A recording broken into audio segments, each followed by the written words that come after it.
Good morning students. चलो आज हम कर रहे थे सीक्वेंसर सीरीज़ का पार्ट 4 करना है। इसके लिए कुछ रिकैप करते हैं पहले। अगर n नंबर्स हों, इसका अर्थमेटिक मीन कैसे निकालते हैं। जैसे 2 नंबर था का दोनों का सम डिवाइडेड बाय 2। ऐसे n नंबर्स क्या होगा, इनका ऐड डिवाइडेड बाय कितने नंबर्स हैं n। ठीक है जी। ऐसे ज्योमेट्रिक मीन क्या होगा, जैसे 2 नंबर्स का था दोनों का मल्टीप्लाई का स्क्वायर रूट, क्योंकि 2 नंबर था स्क्वायर रूट। अगर n नंबर हो, n की मल्टीप्लाई का nth रूट। ठीक है जी।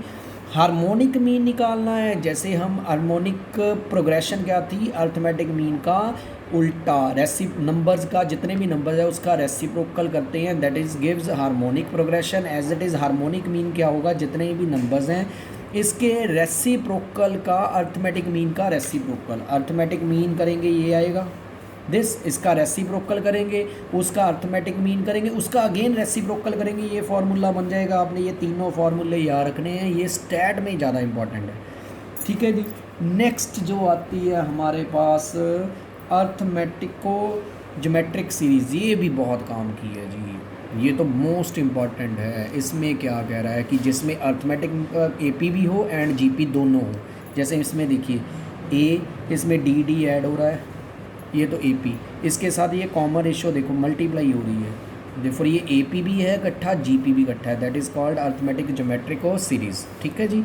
इसका सम निकालना हो, SN, इसके सम का क्या फॉर्मूला है। अगर SN निकालना हो, sum of n terms of arithmetic, AP भी हो उसमें GP भी हो, दोनों इकट्ठी हो।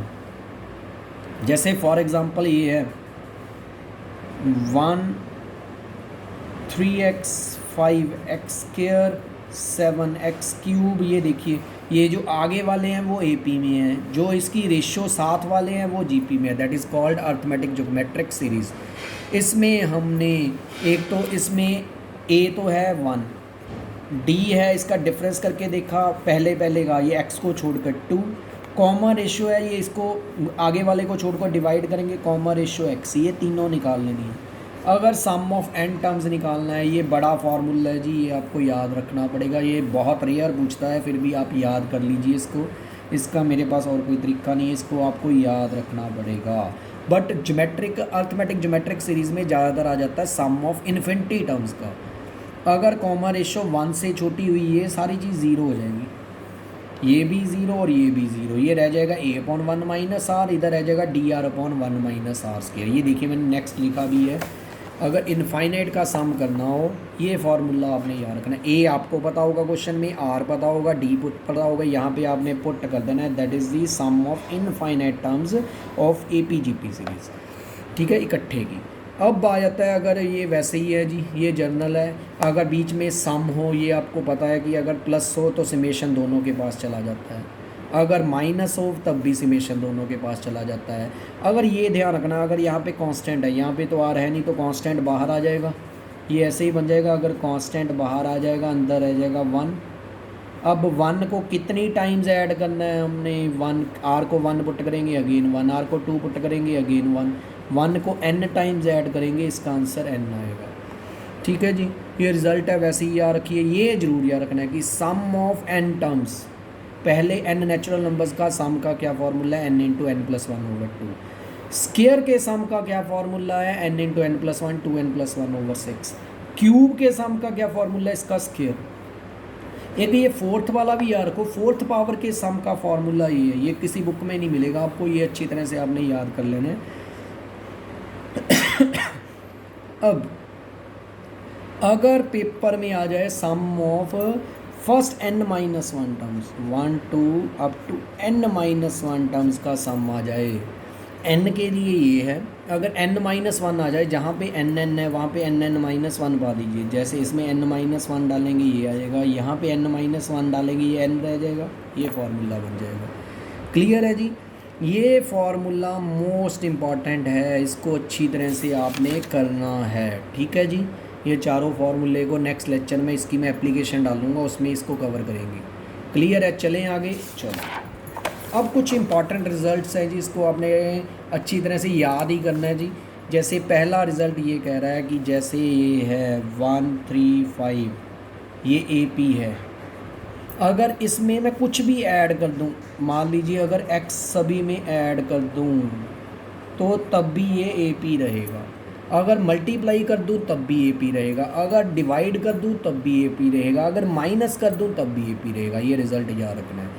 दूसरा ये याद रखना है, जैसे ये 1 3 5 7 9, ठीक है जी, ये हमें पता है ए पी है। इसके पहले एंड लास्ट की ऐड, दूसरे एंड तीसरे की ऐड एज इट इज़ चले जाएँ, ये हमेशा इक्वल होंगी। ये देखिए पहले एंड लास्ट की ऐड करेंगे 10, दूसरे एंड सेकंड लास्ट की ऐड करेंगे वो भी 10। देखिए यही मैं लिखा, first and nth term, second and उसके आगे वाले की, थर्ड एंड उसके आगे वाले की टर्म्स की ऐड इक्वल होगी, ठीक है जी। थर्ड, अगर दो ए पी है, जैसे ये मान लीजिए 1 3 5, ये एक ए पी है, 2 4 6 एक ए पी है। अगर इन दोनों का सम करेंगे वो भी ए पी आएगी। देखो इन दोनों का सम करेंगे 3, इन दोनों का सम करेंगे 7, इन दोनों का सम करेंगे 11, ये भी पक्का ए पी होगी। अगर सम करो चाहे माइनस करो, ये भी ए पी होगी, ठीक है जी। ये क्लियर है। प्रोडक्ट जरूरी नहीं ए पी होगी, सम एंड डिफरेंस पक्का ए पी होगा, ठीक है जी। As it is G P में हमने ये भी, ए पी में लास्ट टर्म का फार्मूला ये होता है, एनर टर्म का भी ये होता है। As it is G P में nth term and last term का सेम फार्मूला होता है। क्लियर है। अब मैंने ये बताया था आपको सम ऑफ एन टर्म्स जीपी का। एक तो हमारा अगर कॉमन रेशो 1 से छोटी है, अगर इसको मैं ब्रैकेट को ओपन कर दूँ तो लास्ट टर्म में ये फार्मूला बन जाता है। अगर कॉमन रेशो 1 से छोटी है तो ये लगाना है, अगर कॉमन रेशो 1 से बड़ी है सेम फार्मूला है। देखिए अगर जीपी में लास्ट टर्म गिवन है तो कॉमन रेशो देखने की जरूरत नहीं है, सिंपल ये यार को एस एन का ये फार्मूला है, ठीक है जी। अब ये ध्यान रखना है कि if each term of A G P is multiply या डिवाइड करें, अगर कोई नंबर है जैसे ये 1 3 9 ये जी पी में है, अगर किसी नंबर को मान लीजिए एक्स के साथ इसको मल्टीप्लाई कर दिया तो अगेन ये जी पी ही रहेगी, अगर मल्टीप्लाई कर दो या डिवाइड कर दो। ऐड सब्ट्रैक्ट में नहीं है जी, ये ध्यान रखना है, इसमें ऐड सब्ट्रैक्ट की बात नहीं होती। ऐड सब्ट्रैक्ट एपी में है, add subtract multiple divide GP में सिर्फ डिवाइड एंड मल्टीप्लाई में अगेन जीपी रहती है। अब जैसे ये देखिए जैसे ये जीपी है 1 3 9 27 81 243, ये जीपी है। तो इसकी खासियत होती है पहले एंड लास्ट की multiply 243, second and second last की मल्टीप्लाई 243, अगले वाले की मल्टीप्लाई करेंगे ये भी फर्स्ट एंड nth की, second and n minus 1th की, third and n minus 2th की। इनकी प्रोडक्ट हमेशा इक्वल होगी जीपी में। एचपी में एन टर्म का वैसे तो मैंने फार्मूला लिखा था एक, ये दो फार्मूले ज़्यादा याद करने की जरूरत नहीं है, फिर भी अगर जो पर्सन याद कर सकता है, n term from the starting से एन टर्म की एचपी का ये फार्मूला है, n term from the end निकालने का ये है। अगर याद कर सकते हो तो बहुत अच्छा है, नहीं तो छोड़ भी सकते हो, ये ज़्यादा ज़रूरी नहीं है जी, ठीक है जी। क्लियर है। चले आगे। ओके, लास्ट है ये 3-4 रिजल्ट्स हैं, ये सीधे याद रखो, पेपर में करने की जरूरत नहीं है। पहला, अगर ए पी में sum of p terms and sum of q terms equal हों तो sum of p plus q terms का सम 0 होता है। ए पी में अगर sum of S p and S q equal है तो sum of p plus q term 0 होती है। ये कॉम्पिटिशन में बहुत इंपॉर्टेंट है। अगर पी एथ टर्म 1/q है, क्यूथ टर्म उल्टा 1/p है, तो sum of p plus qth term ये होगा, sum of p into q terms क्या होगा, पी क्यू प्लस 1/2, ठीक है। अगर पी एथ टर्म 1/q है, क्यू टर्म 1/p है, तो sum of p into q terms का सम पी क्यू प्लस 1/2 होगा। ये रिजल्ट है जी, याद रखिए, नहीं तो इसको सॉल्व करना पड़ेगा, काफ़ी टाइम लगेगा।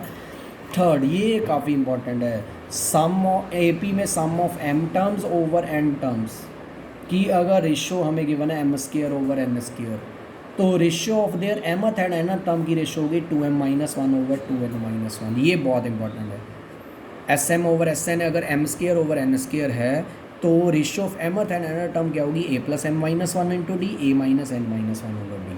एज इट इज़ ये याद रखना है। अगर दो जीपी में है, जैसे ये है 1 3 9 जीपी में है, 2 4 8 जीपी में है, जैसे उसमें कहा था मैंने इन दोनों का सम या डिफरेंस, यहाँ पे कहते हैं इन दोनों की प्रोडक्ट। अगर इन दोनों का प्रोडक्ट करेंगे 2, इन दोनों का प्रोडक्ट करेंगे 12, इन दोनों का प्रोडक्ट करेंगे 72, ये भी पक्की जीपी में आएगी।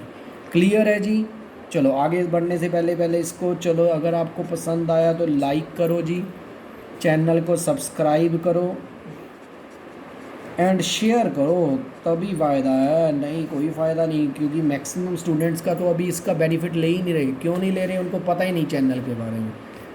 ठीक है, ये टोटली फ्री है जी, ये मैक्सिमम स्टूडेंट्स को बेनिफिट दें इसका। ये मेरे ख्याल से मैं 10th से लेके बीएससी एमएससी तक सभी कुछ इसमें प्रोवाइड करूँगा, वो भी फ्री ऑफ कॉस्ट। ये कभी भी इसके पेमेंट नहीं होगी, कभी कोई चार्जेस नहीं होगा, ये कमिटमेंट है आपके साथ। ठीक है जी, चलो okay, have a nice day.